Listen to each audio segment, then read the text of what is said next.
मैं शरीर को आत्मा मानता हूं।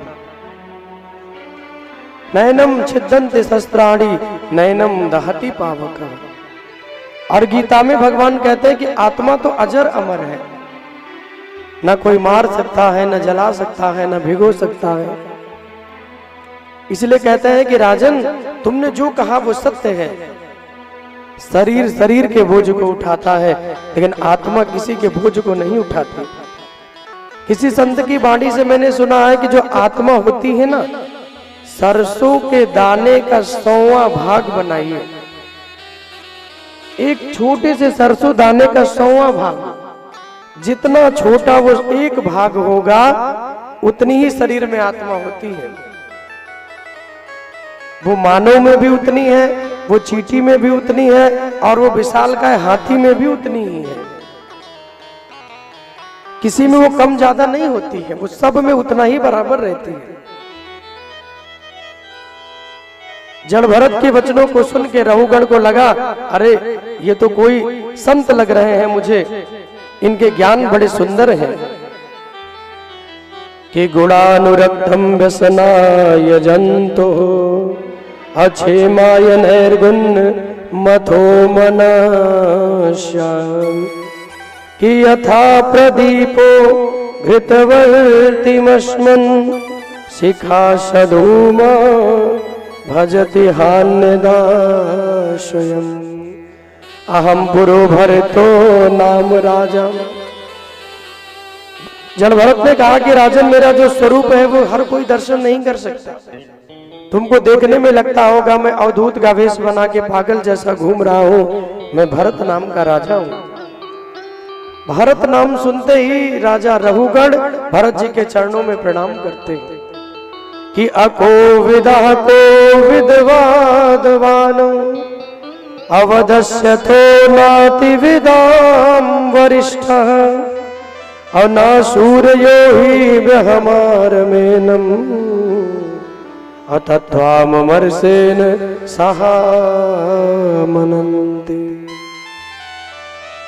जड़ भरत जी को प्रणाम किया, कहा कि आप मेरे गुरु बन जाइए। आपके अलौकिक ज्ञान के द्वारा जो सत्संग रोज करके मुझे ज्ञान नहीं मिला, आपके छोटे से ज्ञान के शब्दों ने मेरे अंदर के ज्ञान को जागृत कर दिया। भरत जी कहते हैं, तुम रोज सत्संग के लिए जाते हो, रोज नाम सुनते हो, रोज कथा सुनते हो, और कथा सुन के भी तुम्हारे जीवन का अभिमान दूर नहीं हुआ। तुमको आज भी अभिमान है कि तुम राजा हो। जिस दिन तुम्हारा ये अभिमान चला गया कि तुम राजा हो, तुम भक्त बन जाओगे, और जिस दिन तुम भक्त बन गए उस दिन तुम्हें भगवान की शाश्वत प्राप्ति हो जाएगी। बोले भक्त वत्सल भगवान की जय हो। आज राजा रहुगण ने कहा, आप मेरे गुरु बन जाइए, मैं आपको अपना राज्य दे दूंगा, सारी सुख सुविधाएं दूंगा, आप मेरे गुरु बन के मेरी सेवा करिए, मैं आपकी सेवा करूंगा, मुझे सेवा का मौका दीजिए। भरत जी कहते हैं कि महाराज, मैं किसी का गुरु बनने नहीं आया, आज जो ज्ञान मैंने तुम्हें दिया है जीवन में धारण करो, तुम्हारा कल्याण होगा। अनेक प्रकार के प्रश्न किए हैं, आज भरत जी ने उनके समस्त प्रश्नों का उत्तर बहुत ही सुंदर जड़ भरत जी ने दिया है। आगे अनेक अनेक खगोल भूगोल का वर्णन और पंचम स्कंद को यहाँ विश्राम दिया गया।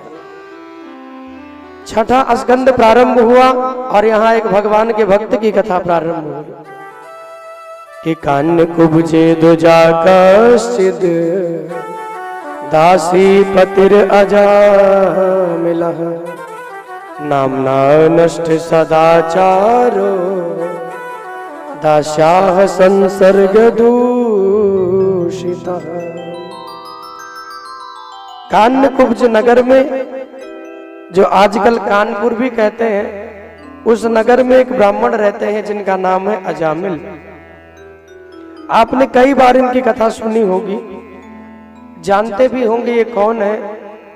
अपने माता पिता के बड़े सेवक हैं, बहुत भक्ति करते हैं। जब माता पिता पूजन करने के लिए बैठते हैं तो जाकर पुष्प तोड़ के लाते हैं और पुष्प तोड़ के लाकर अपने माता पिता के पूजा में सहयोग देते हैं। लेकिन एक दिन जब जंगलों की ओर पुष्प लाने के लिए गए। देखिए मैंने कहा था ना कि दृष्टि बिगड़ जाए तो जीवन बिगड़ जाता है। आज जब भरत जी गए तो भरत जी एक वैश्या को देखते हैं।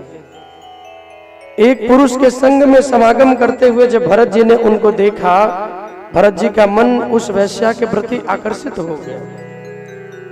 उस वैश्या के प्रति जब भरत जी का मन मोहित हुआ, निवेदन करने लगे, देवी विवाह करने की इच्छा है।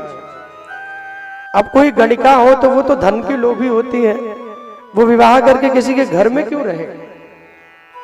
उसने कहा महाराज जो मुझे अधिक धन देता है मैं उसको अधिक प्रेम करती हूं।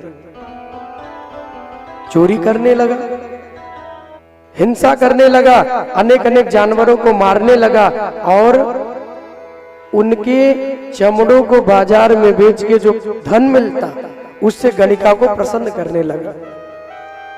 इतने धन कमाए, इतना चोरी किया, गलत मार्ग से धन कमा के देकर प्रसन्न करके अपने घर में लेके चले आए। पत्नी घर में है, माँ बाप घर में है, बच्चे घर में है। इसीलिए कहते हैं संस्कार जीवन में रहेगा, धन दौलत कम होगी तो चरित्र बना रहेगा। धन अधिक भी होगा, संस्कार नहीं होगा, धर्म नहीं होगा तो चरित्र का निर्माण नहीं हो सकता। और हमारे यहाँ कहते हैं कि अगर धन चला जाए तो दुखी नहीं होना चाहिए, स्वास्थ्य चला जाए, शरीर बिगड़ गया तो थोड़ा बहुत दुखी होना चाहिए। डॉक्टर साहब आएंगे, थोड़ा सुई हुई देके ठीक कर देंगे। Money is loss, nothing loss. अगर धन चला गया तो कुछ भी नहीं गया। Health is loss, something loss. अगर शरीर बिगड़ गया, स्वास्थ्य चला गया तो थोड़ा बहुत गया है। इसलिए धन के जाने पर दुखी नहीं होना चाहिए। Money is loss, nothing loss, health is loss, something loss, but my dear your character is loss, it means your everything is loss. अगर चरित्र चला गया फिर धन दौलत वैभव किस काम के रहेंगे। इसलिए अपने चरित्र को बना कर रखिए।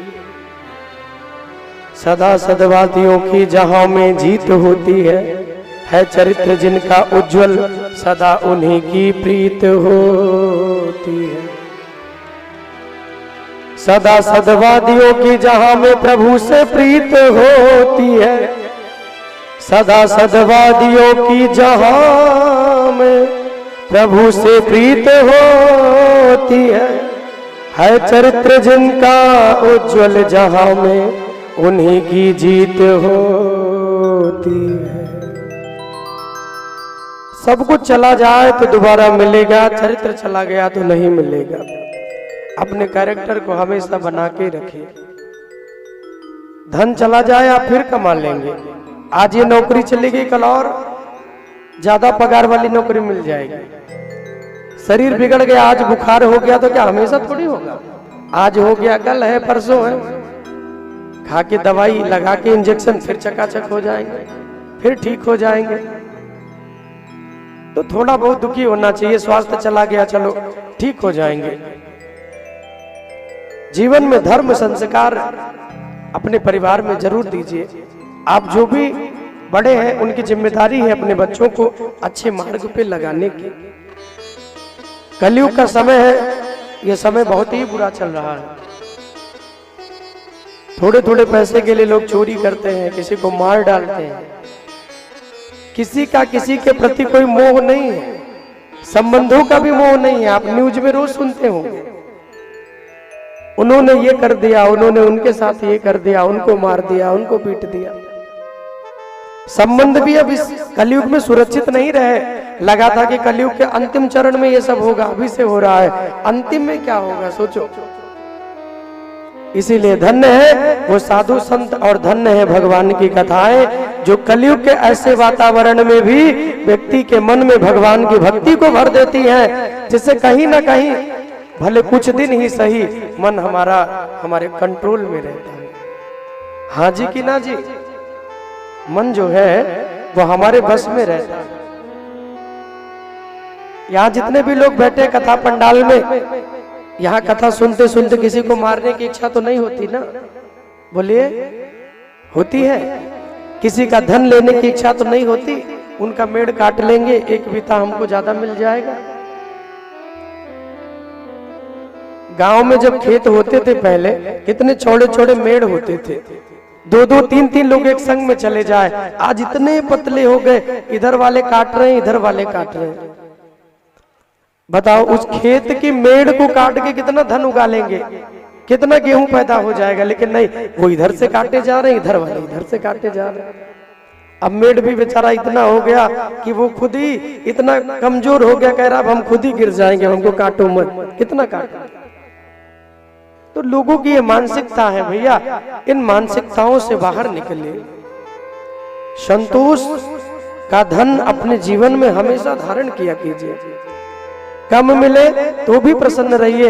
एक मंत्र दे रहा हूं हमेशा सुखी होने का, हमेशा प्रसन्न रहने का मंत्र लिख लीजिए जीवन में। हर स्थिति में प्रसन्न रहिए, हर स्थिति में अपने आप को संतोष, ऊपर से कुछ भी कहते रहिए, अंदर में संतोष रखिए, भगवान पे भरोसा रखिए। जिसने किया भरोसा वो डूबा कभी नहीं। भगवान पे भरोसा करेंगे तो यहां नहीं तो अन्यत्र वो जरूर देंगे। भाई, किसी आदमी की नौकरी हम करते हैं तो वो हमको पगार देता है कि नहीं? बोलिए, देता है कि नहीं? तो जब भगवान की नौकरी करेंगे तो क्या मालिक हमको नहीं देगा? क्या भगवान हमारा काम नहीं देख रहा? दुनिया के लोग तो गिन के देते हैं, लेकिन जब प्रभु देते हैं ना तो वो अनगिनत देते हैं, वो काउंट नहीं करते, अनकाउंटेबल देते हैं भगवान। भगवान देते हैं तो वो गिनते नहीं है। लेकिन मन भजन में लागे तभी तो